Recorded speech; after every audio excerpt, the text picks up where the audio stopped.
Hi friends, welcome to my YouTube channel. இன்றைக்கி வந்து நம்ம 4 வகையான ஸ்நாக்ஸ் ரெசிபி தான் பார்க்க போகிறோம். இதில் வந்து ஃபஸ்ட்டு பஜ்ஜி மிக்ஸ் இல்லாமல் பஜ்ஜி எப்படி செய்யலான்னு பார்க்கலாம். இதுக்கு வந்து இட்லி மாவு நான் 2 கரண்டி எடுத்துக்கோங்க.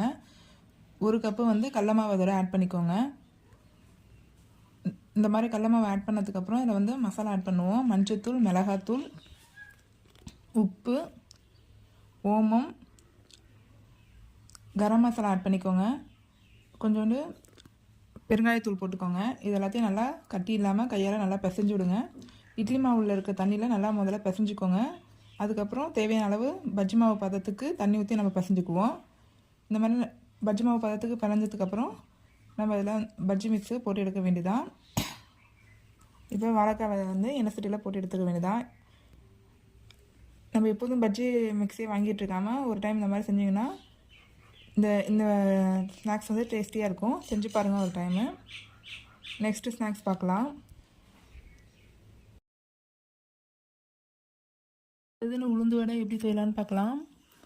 இதுக்கு வந்து உளுந்தை 2 hours ஊற வச்சு எடுத்துக்கோங்க. இந்த மாதிரி வெள்ளை உளுந்து எடுத்திங்கன்னா வடை வந்து எண்ணெய் குடிக்காமல் நல்லாயிருக்கும். இது வந்து 2 மணி நேரம் ஊற வச்சா போதும். கிரைண்டரில் வந்து உளுந்து போடும் மட்டும் 1/2 கிளாஸ் தண்ணி ஊற்றி கை வச்சு இந்த மாதிரி நல்லா மசிச்சு எடுத்துக்கோங்க. அதுக்கப்புறம் தண்ணி ஊற்றக்கூடாது. இந்த மாதிரி பந்து மாதிரி வரணும். அந்த வந்ததுக்கப்புறம் உளுந்து மாவு ரெடி ஆகிட்டுன்னு அர்த்தம். இப்போ மாவு எடுத்து தனியாக வச்சுட்டு வெங்காயம், பச்சை மிளகாய், மல்லித்தலை, கருவேப்பிலை, மிளகு, ஜீரகம் இது எல்லாத்தையும் நல்லா கையால் பிசைஞ்சு விட்டு மாவில் கலந்து உப்பு தேவையான அளவு போட்டுக்கோங்க. இதை நல்லா பிசைஞ்சுக்கோங்க. ஒரு டைம் பிசைறதை விடுங்க. அடிக்கடி பிசைஞ்சிங்கன்னா தண்ணி விட்டுரும். இந்த மாதிரி பந்து மாதிரி இருக்கணும் மாவு. இது மாதிரி கையில் தண்ணி தெளிச்சிக்கிட்டு வடை ஷேப்பில் நல்லா காயிற எண்ணெயில் போட்டு எடுத்திங்கன்னா மெது வடை ரெடி ஆயிரும். இந்த ஷேப் வந்து வரத்துக்கு ஒவ்வொரு டைம் நம்ம தட்டும் போதும் தண்ணியில் வந்து கையை வச்சுக்கிட்டு வடையை தட்டி எடுங்க. அது மாதிரி மாவை வந்து அடிக்கடி போட்டு கிண்டக்கூடாது. ஒரு சைடாகவே நம்ம மாவை எடுத்து லாஸ்ட் வரைக்கும் செய்யணும். எண்ணெயே குடிக்காது. இந்த மாதிரி செஞ்சிங்கன்னா நல்லா ஸ்பாஞ்சு மாதிரி உளுந்து வடை நல்லா ஸ்பாஞ்சு மாதிரி பஞ்சு மாதிரி இருக்கும். எல்லோரும் ட்ரை பண்ணி பார்த்து. ஸ்நாக்ஸு பப்பாயா பக்கோடா எப்படி செய்யலான்னு பார்க்கலாம். இதை வந்து ஃபஸ்ட்டு கட் பண்ணிவிட்டு அதில் உள்ள விதையெல்லாம் எடுத்துகிட்டு தோல் சீவிக்கோங்க. தோல் சீவிட்டு மறுபடியும் சின்ன சின்னதாக கட் பண்ணி சோப்பரில் போட்டு பொடிசாக்கிக்கோங்க. இந்த மாதிரி பொடிசானதுக்கப்புறம் இதில் வந்து தண்ணியெலாம் எதுவும் புளிய தேவையில்லை. அதில் உள்ள தண்ணியிலே நம்ம மசாலாலாம் ஆட் பண்ணிக்கிறோம். மிளகாத்தூள், கரம் மசாலா, ஆம்ச்சூர் பவுடர், ஜீரகம் தேவையான அளவு போட்டுக்கோங்க. இதுக்கப்புறம் கடல மாவு 2 ஸ்பூனு, வெங்காயம் தேவையான அளவு போட்டுக்கோங்க. கடல மாவு 2 ஸ்பூன் போட்டுக்கிட்டு அரிசி மாவு 2 ஸ்பூன் போட்டுக்கோங்க. கார்ன்ஃப்ளவர் மாவு 1 ஸ்பூன் போட்டுக்கோங்க. தேவையான அளவு உப்பு போட்டு எல்லாமே காயில் இருக்க தண்ணியிலே நல்லா பிசைஞ்சு எடுத்துக்கோங்க. இந்த மாதிரி பிசைஞ்சு எடுத்துகிட்டு இது வந்து நம்ம எண்ணெயில் போட்டு எடுக்க வேண்டியதான். இது நல்லா ஃபுல்லாக எல்லா காயிலையும் மிக்ஸ் ஆகுற மாதிரி போட்டு பிசைஞ்சிக்கோங்க. இந்த மாதிரி பிசைஞ்சிட்டு உங்களுக்கு என்ன ஷேப்பில் வேணுமோ அந்த மாதிரி ஷேப்பில் நீங்கள் பொரித்து எடுத்துக்க வேண்டியதான். இது வேகிறதுக்கு வந்து எப்படியும் ஒரு 5 நிமிஷம் இல்லைன்னா 7 நிமிஷம் ஆகும். சிம்லேயே வச்சு நல்லா வேக விடுங்க. நல்லா மொறுமொறுப்பாக கிரிப்ஸியாக பப்பாளி பக்கோடா வந்து இப்போ ரெடி ஆகிட்டுருக்கு. இதை வந்து போட்டோன்னே நீங்கள் வந்து கரண்டி வச்சு கிண்டக்கூடாது.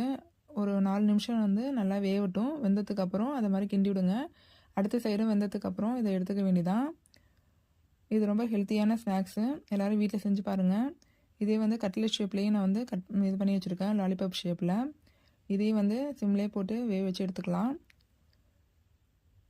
இப்போ கிரிப்ஸியான பப்பாயா பக்கோடா நார்த் இந்தியன் ஸ்டைலில் ஸ்டஃப்டு மிளகாய் பஜ்ஜி எப்படி செய்யலான்னு பார்க்கலாம். இதுக்கு வந்து உருளைக்கிழங்கு, பட்டாணி, வெங்காயம், உப்பு, மிளகாத்தூள், மஞ்சத்தூள், மல்லித்தூள், உப்பு, கரம் மசாலா, ஆம்ச்சூர் பவுடர் எல்லாமே வந்து நல்லா மிக்ஸ் பண்ணிக்கோங்க. உருளைக்கிழங்கு வேக வச்சு நல்லா மசிச்சுக்கோங்க. இந்த எல்லா மசாலாவும் ஆட் பண்ணதுக்கப்புறம் கையால் நல்லா பிசைஞ்சிக்கோங்க. இந்த மாதிரி பிசைஞ்ச ஸ்டஃபிங்கில் வந்து கொஞ்சம் கஸ்தூரி மெத்தி ஆட் பண்ணிக்கோங்க. நல்லா வாசனையாக இருக்கும். இதுக்கப்புறம் பஜ்ஜிக்கு வந்து நம்ம கடல மாவில் 1 கப்பு கடல மாவு எடுத்துருக்கேன். 4 ஸ்பூன் வந்து அரிசி மாவு எடுத்திருக்கேன். இதில் வந்து மிளகாத்தூள், மஞ்சத்தூள், உப்பு, ஓமம் இதெல்லாம் போட்டு நல்லா தண்ணி ஊற்றி கலங்கிக்கோங்க. கலந்ததுக்கப்புறம் நம்ம எப்போதும் பஜ்ஜி மிக்ஸ் பதத்தில் இதை கலக்கி எடுத்துக்கிட்டு இந்த மிளகாவை வந்து நடுவில் ஒரு கோடு போட்டு இதில் வந்து நல்லா இப்படி கத்தியால் கீறிக்கோங்க. இதில் வந்து நம்ம ஸ்டஃபிங்கை ஃபில் பண்ணதுக்கப்புறம் நம்ம எப்போதும் போல் பஜ்ஜி போட்டு எடுக்க வேண்டியதான். நம்ம எப்போதும் வந்து வாழைக்காய், உருளைக்கிழங்கு இதில் தான் பஜ்ஜி செய்வோம். இதுலேயே வந்து இந்த மிளகாலாம் நேராக ப்ளைனாகவே நம்ம ஊரில் செய்வோம். ஆனால் நார்த் இந்தியாவில் வந்து இந்த மாதிரி ஸ்டஃபிங் தான் செய்வாங்க. நல்லா டேஸ்ட்டாக இருக்கும். இந்த மாதிரி நீங்களும் வீட்டில் செஞ்சு பாருங்கள். Okay friends, for more video like and subscribe my channel. இந்த பஜ்ஜி வந்து ரொம்ப டேஸ்ட்டாகவே இருக்கும். தேங்க்யூ.